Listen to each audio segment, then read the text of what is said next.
आणि इंद्रायणी जवळ येऊ लागली. जिजा रडत ओरडत विठ्ठलाला शिव्या देत त्यांच्या बरोबर निघाली. कान्होबा म्हणत होता, वहिनी नका बोलू माझ्या दादांना, अहो त्यांचं मनच वेगळं आहे. मनातल्या मनात जिजाईचा आवेश असा होता की त्या आवेशात कान्होबाला जिजाईला बोलायचं धाडस झालं नाही. जिजा ओरडत होती, सोबत कान्हा निघाला होता. जिजाईचा कालवा ऐकून देहू मधले काही लोकही सोबत निघाले. खरंच तुका इंद्रायणीमध्ये त्या वह्या टाकतो का नाही बघूया तरी. मग त्यातही ज्यांचं काहीतरी गहाण पडलं होतं ती माणसं तर धावत आली असती. ज्यांना कानावरती आलं की तुकोबा गहाण खत आणि कर्जाच्या नोंदी असलेल्या वह्या त्या चोपड्या इंद्रायणीत वाहणार आहे.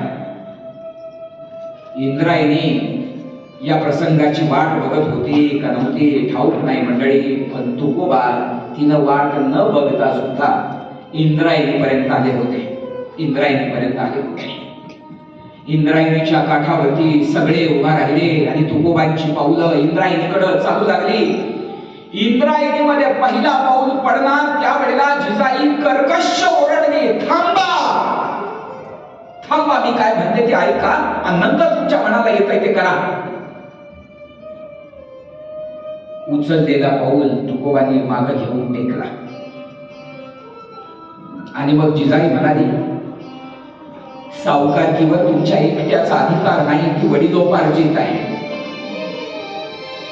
दुकानदारीवर तुमच्या एकट्याचा अधिकार नव्हता, ती तुमच्या वाडी वडिलांपासून आहे.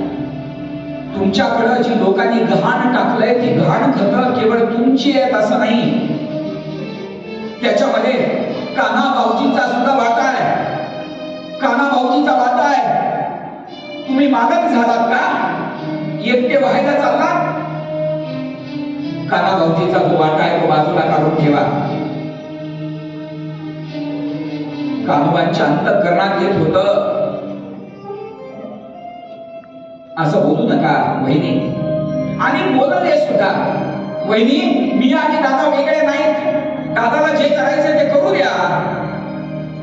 पण जिजाई म्हणाली, असं म्हणू नका कान्हा भाऊजी, असं नका म्हणू. सगळं जर केलं तर पुन्हा तोच प्रश्न निर्माण होईल, खायचं काय, जगायचं कसं. तुमच्याकडे अर्ध राहिल्यानंतर का असे ना घरातल्या सगळ्यांना 2 घास खाता येतील. माझी मुलं बाळ उपाशी मरणार नाही, तुम्ही असं म्हणू नका. गप्प बसा. महादजी पंत पुढे आले, महादजी पंत कुलकर्णी, आणि म्हणाले, तुका